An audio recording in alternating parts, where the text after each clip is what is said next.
Di hari terakhir jadwal pengembalian formulir, Partai Amanat Nasional PAN yang mengusung Wakil Ketua M. Alki Ardiansyah mengembalikan formulir pendaftaran bacalon Bupati Ogan Komering Ilir ke Partai Golkar.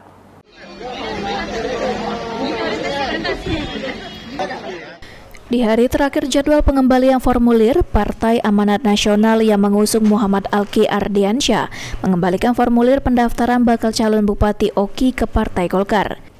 Wakil Ketua DPD PAN Oki Syarif Hidayat usai mewakili pengembalian formulir mengatakan, pengembalian formulir ini bentuk komitmen dari Alki untuk mencalonkan diri sebagai bakal calon Bupati Oki pada Pilkada 27 November 2024 mendatang.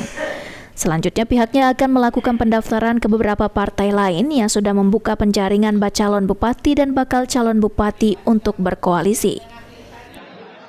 Kita sudah mengambil formulir di Golkar dan hari ini sebagai bentuk komitmen dan keseriusan daripada Bung Alki, hari ini formulir kita kembalikan kepada Partai Golkar. Tentu semua syarat dan ketentuan yang ada di dalam formulir tersebut sudah kita penuhi. Tinggal lagi kalaupun memang ada yang kurang nanti akan kita susulkan lebih lanjut.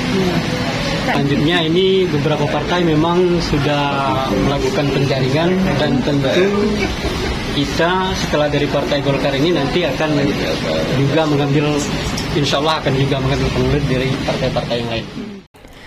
Mengenai pendamping Alki nanti, Syarif menuturkan akan diseleksi oleh DPP PAN berdasarkan survei elektabilitas.